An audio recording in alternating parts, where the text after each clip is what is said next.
Hello hi friends, welcome to Veena's cooking channel. ഇന്നത്തെ വീഡിയോക്ക് എല്ലാവർക്കും സ്വാഗതം. ഹാപ്പി വിഷു. ഇന്നത്തെ വീഡിയോയുടെ വിശേഷം എന്തറിയോ, ഞാൻ 14-15 ദിവസത്തിൻ്റെ ഒരു വീഡിയോ ഷൂട്ട് എടുത്തിട്ട് അപ്ലോഡ് ചെയ്തിട്ടുണ്ട്. ഈ വിഷുവിൻ്റെ തലേ ദിവസമോ പിന്നെ വിഷുവിൻ്റെ ദിവസമോ ഞാൻ എങ്ങനെയെല്ലാം ഞാൻ ആഘോഷിച്ചതെന്ന് ഈ വീഡിയോയിൽ കാണിക്കാൻ പോവാണ്. പിന്നെ ആദ്യമായിട്ട് കാണുന്ന ആളുണ്ടെങ്കിൽ സബ്സ്ക്രൈബ് ചെയ്തിട്ട് വീഡിയോ കാണണേ. പിന്നെ ഈ വീഡിയോ ഇഷ്ടമായാൽ ലൈക്ക് ഷെയർ കമൻറ്റ്സ് ചെയ്യണേ. പിന്നെ ഇപ്പോൾ മട്ടൻ രാവിലെ തന്നെ മട്ടൻ വാങ്ങിയിട്ടുണ്ടായി. അപ്പോൾ അതെല്ലാം ഞാൻ എല്ലാം വൃത്തിയാക്കിയിട്ട് ഉള്ളി, തക്കാളി, പച്ചമുളകും, മുളക് പൊടി, ഉപ്പും, മഞ്ഞൾപ്പൊടി എല്ലാം മിക്സ് ആക്കിയിട്ട് ഞാനൊരു 4 വിസിൽ അടുപ്പത്തിൽ വെച്ചിട്ടുണ്ട്. അപ്പോൾ ചേട്ടാ നല്ല വെയിലല്ലേ, അപ്പോൾ വത്തക്ക മുറിച്ചിട്ട് തരുമോ എന്ന് ചോദിച്ച്. അപ്പോൾ വത്തക്ക മുറിച്ചിട്ട് നമ്മൾ കുറച്ച് വർത്താനെല്ലാം പറഞ്ഞിട്ട് വത്തക്കയെല്ലാം തിന്നിട്ടായി. പിന്നെ ഞാൻ ചോറ് വെക്കാൻ നോക്കി. ചോറ് വെച്ചിനി. പിന്നെ കുറച്ച് വറവാക്കാൻ എന്നിട്ട് പയർ വറവാക്കി. പിന്നെ മട്ടൻ വെന്തിട്ടുണ്ടായി. മട്ടൻ പിന്നെ രണ്ടാമത്തെ ഉള്ളി, മുളക് പൊടി, മഞ്ഞൾപ്പൊടി എല്ലാം നല്ലോണം ഇട്ടിട്ട് തക്കാളിയെല്ലാം ഇട്ട് നല്ല ഫ്രൈ ആക്കിയിട്ട് വിസിലടിച്ചിട്ട് വന്ന മട്ടൻ ഇട്ടിട്ട് നല്ലോണം തിളപ്പിച്ചാൽ മട്ടൻ കറി റെഡി. ഞാൻ മട്ടൻ കറി ആക്കണത് ഒരു ലോങ് വീഡിയോ ആയിട്ട് ഞാൻ കാണിച്ചിന്, ഷോർട്ട് വീഡിയോയിൽ. ഇപ്പോൾ അങ്ങനെ കാണിക്കാൻ പോകുന്നില്ല. ഇങ്ങനെ ഇപ്പോൾ മട്ടൻ റെഡിയായി. അപ്പോൾ അതേ സമയത്ത് ഏട്ടൻ വന്ന് അപ്പോൾ അവരെല്ലാം ഓർമ്മിച്ച് ചോറ് തിന്ന്. നാനും ലാസ്റ്റ് കയറി. അപ്പോൾ ചേട്ടൻ എനിക്ക് നീ ഒറ്റയ്ക്കായല്ലേ, എന്നിട്ട് ഞാൻ നിൻ്റെ കൂടെ ഇരിക്കുക, നീ ചോറ് തിന്ന് എന്നിട്ട് ചോറെല്ലാം വിളമ്പി കൊടുത്ത്. അങ്ങനെ ഞാൻ ചോറെല്ലാം തിന്നിട്ട് ഏട്ടനോട് കുറച്ച് പണിയുണ്ട് എന്നിട്ട് അവർ പുറത്ത് പോയി. മോള് അവിടെ വീടെല്ലാം വൃത്തിയാക്കാനുണ്ടായി. അങ്ങനെ ഞാനും ചോറ് തിന്ന പാത്രങ്ങളെല്ലാം ഉണ്ടായി. പാത്രമെല്ലാം കഴുകുക എന്നിട്ട് എല്ലാ പാത്രങ്ങളെല്ലാം കഴുകാനുണ്ടായി. പാത്രമെല്ലാം കഴുകി പിന്നെ നമ്മൾ ഉച്ചൻ്റെ ഭക്ഷണം കഴിഞ്ഞിട്ട് വീടെല്ലാം വൃത്തിയാക്കാൻ എന്നിട്ട് നമ്മൾ രാവിലെ തന്നെ വീടൊന്നും തുടച്ചിട്ടില്ല. എന്തായാലും നോൺ വെജ് ആക്കണതല്ലേ, എന്നിട്ട് നോൺ വെജെല്ലാം കഴിഞ്ഞിട്ട് പിന്നെ നമ്മൾ വീടെല്ലാം തുടച്ചിട്ട് രാത്രി കണി വെക്കാമല്ലോ എന്നിട്ട് അങ്ങനെ ഉച്ച ദിവസം നമ്മൾ ഈ പണിയെല്ലാം എടുത്തു. വീട് പാത്രമെല്ലാം കഴുകിയിട്ട് അയച്ചു. വീടെല്ലാം അടച്ച് വാരിയിട്ട് തുടച്ചിട്ട് അങ്ങനെ സന്ധ്യ ആയി.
സാധനം വാങ്ങാൻ പോയിട്ടുണ്ടായി. ഒരു കൃത്യസമയത്ത് എൻ്റെ പണി കഴിയാൻ കറക്റ്റ് സമയത്ത് ഓറ് എത്തി. പിന്നെ സാധനമെല്ലാം എടുത്ത് വെക്കാൻ നോക്കി. പിന്നെ കുറച്ച് പട്ടാസ് വാങ്ങിയിട്ടുണ്ടായി. ഒറ്റയ്ക്കല്ലേ, മോൾക്ക് വലിയ പട്ടാസെല്ലാം പൊട്ടിക്കാനാവുന്നില്ല. അതിന് അവൾക്ക് നിലച്ചക്ര അങ്ങനത്തത് ഒരു ചെറിയ സൗണ്ടുള്ള പട്ടാസ് തന്നെ വാങ്ങിയത്. അങ്ങനെ വലിയ ഒരു പട്ടാസ് വാങ്ങിയിട്ടില്ല. പിന്നെ മഹേഷ് ഏട്ടൻ ഉണ്ടാവില്ല, ഒരു ക്ലബ്ബിൽ പരിപാടി ഉണ്ടാവും പട്ടാസെല്ലാം പൊട്ടിക്കുന്നത്. അങ്ങനെ ഒരു ക്ലബ്ബിലേക്ക് പോകുന്നിട്ട് മോൾക്ക് എത്ര വേണോ അത്ര കുറച്ച് തന്നെ മേടിച്ചത്. പിന്നെ നമുക്ക് അങ്ങനെ പട്ടാസെല്ലാം അത്ര ഇൻട്രസ്റ്റ് ഒന്നുമില്ല. പിന്നെ മോൻ നല്ലോണം പേടിച്ചിട്ട് കരയുന്നുണ്ടായി. അത് നമുക്ക് പുറത്തിറങ്ങാനായിട്ടില്ല. മോളൊറ്റയ്ക്ക് നിലച്ചക്ര എല്ലാം ഇതാക്കുന്നുണ്ടായി.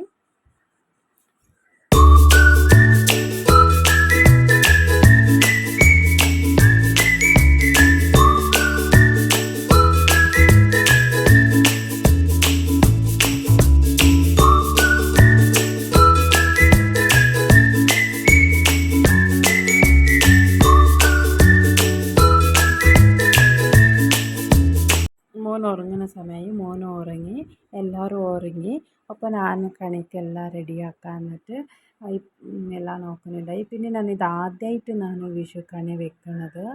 അങ്ങനെ നമുക്ക് എങ്ങനെ വെക്കണമെന്ന് ഒന്നും അറിഞ്ഞൂടാ. എന്നാലും ഞാൻ കുറേ വീഡിയോസ് എല്ലാം കണ്ടിട്ട് ഞാനെല്ലാം സാധനം പറഞ്ഞിട്ടുണ്ടായി. അങ്ങനെ ഏട്ടനെല്ലാം വാങ്ങിയിട്ടുണ്ടായി.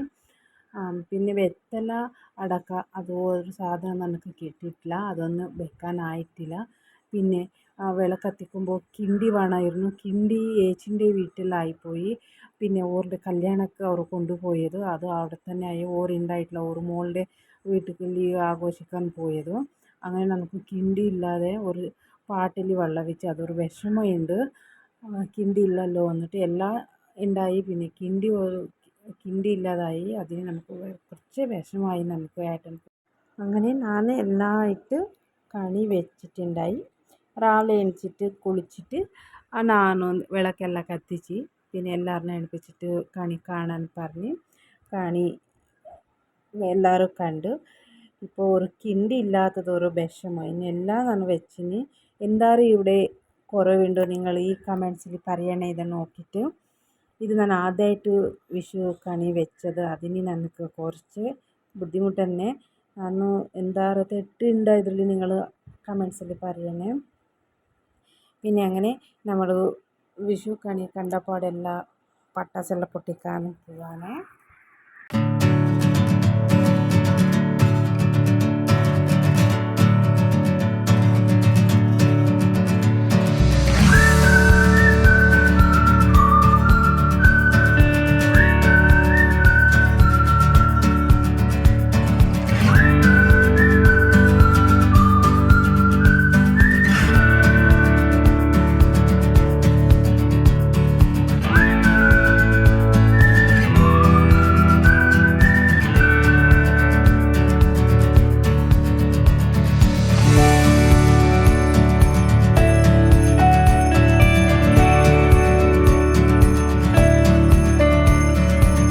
രാവിലെ തന്നെ മോൻ എണിച്ച് വിഷു കണി കാണിച്ചു കൊടുത്തു. അപ്പോൾ ആടെ അപ്പം വെച്ച് തന്നെ എടുത്തിട്ട് തിന്നുന്നുണ്ടായി.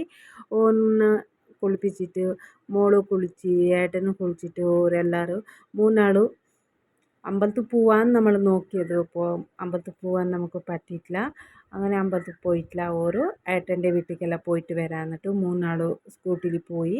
അപ്പോൾ ഞാൻ ഉച്ചക്ക് സദ്യ ആക്കാൻ എന്നിട്ട് സദ്യേൻ്റെ പരിപാടി നോക്കുന്നുണ്ടായി. സാമ്പാർ, ചോറ്, വറവ്, അവിയൽ, കൂട്ടുകറി, പിന്നെ ഇഞ്ചിക്കറി, അച്ചാറ്, പപ്പട, പ്രഥമൻ ഇത്ര തന്നെയാണ് വെച്ചത്. ഇന്നലെ തലേ ദിവസം നമ്മൾ മട്ടൻ നെയ്ച്ചോറ് പിന്നെ പാൽപ്പായസം വെച്ചിട്ടുണ്ടായി ഇന്നലെ. അങ്ങനെ ഇന്ന് പ്രഥമൻ വെച്ച് പിന്നെ ഒരു മൂന്നാൾ ഇരുന്നിട്ട് ചോറ് തിന്നു.